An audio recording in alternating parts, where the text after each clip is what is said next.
जय श्री राम मित्रों। स्वागत है आपके अपने यूट्यूब चैनल गीता प्रेस गोरखपुर फरीदाबाद में। तो दोस्तों, आज इस पुस्तक के बारे में हम बात करने जा रहे हैं।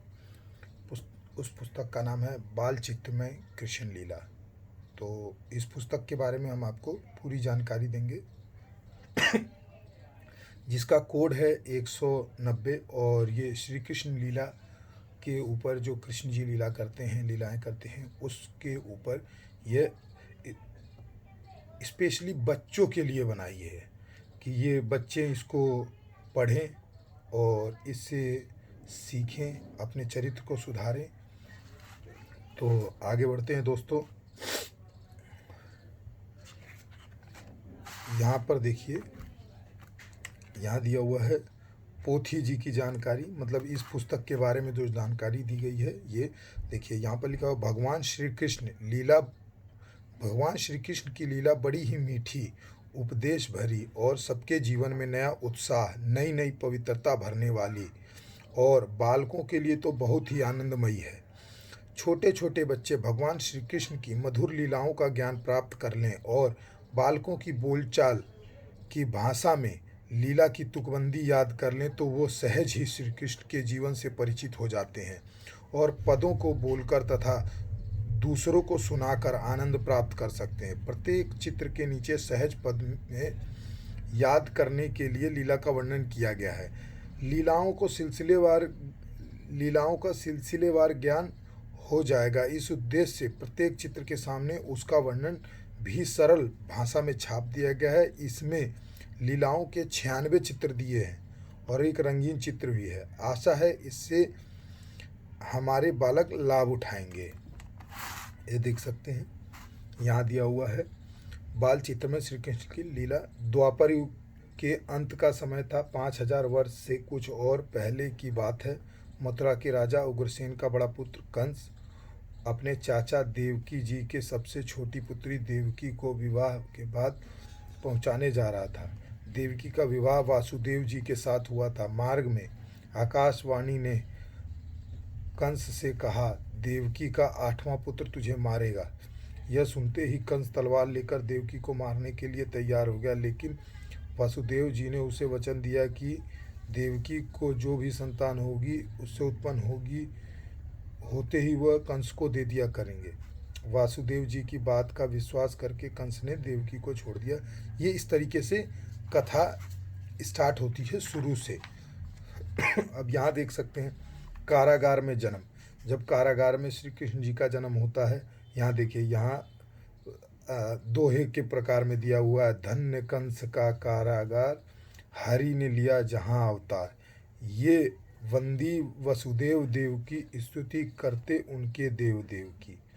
हाँ, तो ये इस तरीके से जो याद करने वाली बातें हैं, ये अगर याद कर लेंगे तो इसके बारे में बहुत तरीके से सुनाया जा सकता है, जो यहाँ पर सारी चीज़ों में दिया गया है। जैसे कि ये देखिए, वासुदेव की कन्या को लेकर मथुरा कारागार में पहुँचते ही कारागार का फाटक बंद हो गया। ये देख सकते हैं, ये इस तरीके से चित्र दिया गया है और चित्र के नीचे दोहे टाइप में, एकदम दोहे के तरीके से ये आपको यहाँ इसके नीचे मिल जाएगा।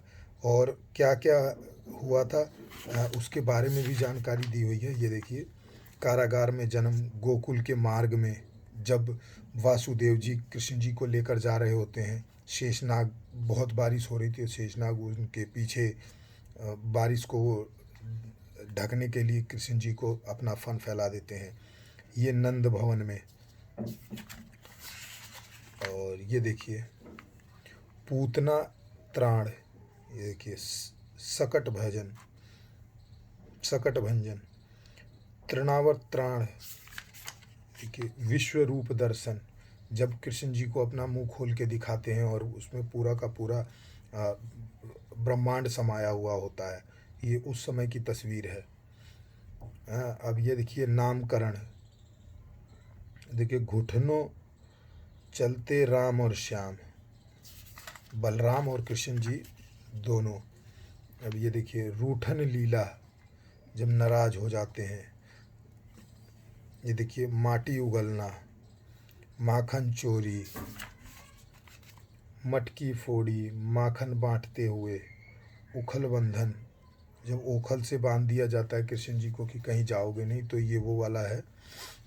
ये तो सभी को, प्रत्येक हमारे बच्चों को ये चीज़ें पूरी याद होनी चाहिए, कंठस्थ हो जानी चाहिए। श्री कृष्ण लीला तो पूरी कंठस्थ होनी चाहिए कि क्या क्या किस तरीके से हुआ था। अब यहाँ देखिए उग्रसेन का अभिषेक, ब्रह्मचारी वेश, ये सारी चीज़ें। ये देखिए वाणासुर संग्राम, नृगमोच, ये पूरा देख सकते हैं। यहाँ अंत में यहाँ पर दिया हुआ परीक्षित की रक्षा, उसके बाद अर्जुन के साथ भूमा पुरुष के पास, और उद्धव मैत्र का उपदेश।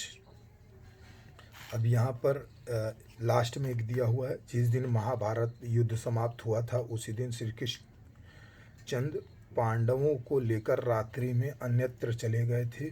उसी रात्रि अश्वत्थामा ने पांडव शिविर में आग लगा दी थी और सोते हुए सभी सैनिकों को मार दिया था। द्रौपदी के 5 पुत्रों को भी उसने मार दिया था। दूसरे दिन लौटने पर पांडव तथा द्रौपदी शोक से व्याकुल हो गए। अर्जुन ने द्रौपदी को सांत्वना देकर अश्वत्थामा का पीछा किया और वो पकड़ लाए, किंतु द्रौपदी ने दया करके गुरुपुत्र का वध नहीं करने दिया। अर्जुन ने अश्वत्थामा के सिर की मणि को ले ली और उसे केस में मोड़कर उसे छोड़ दिया। अश्वत्थामा ने इस अपमान का बदला लेने के लिए पांडवों के वंश का नाश करने का संकल्प करके ब्रह्मास्त्र चला दिया। भगवान श्री कृष्ण ने पांडवों की ब्रह्मास्त्र से रक्षा की। इस तरीके से पूरा दिया हुआ है, देख सकते हैं। ये पतली सी पुस्तक है, ज़्यादा पेजेस नहीं है। मैं बता देता हूँ आपको, इसमें 65 पेज दिया हुआ है, यहाँ तक पूरा 65 पेज दिया हुआ है। कोड 190 है और ये संक्षिप्त कथा भाग भी यहाँ दिया हुआ है। मूल्य इसका 25 रुपये है। बहुत ही अच्छी पुस्तक है, देख सकते हैं। 56वां पुनर्मुद्रण है 2500 पुस्तकों का, और अभी तक 22 लाख पुस्तकें ये छापी जा चुकी हैं, आप ये देख सकते हैं।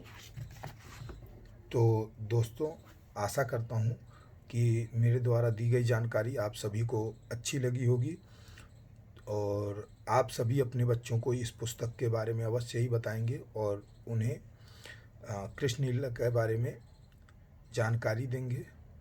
तो इसी के साथ वीडियो को करते हैं समाप्त। जय श्री राम।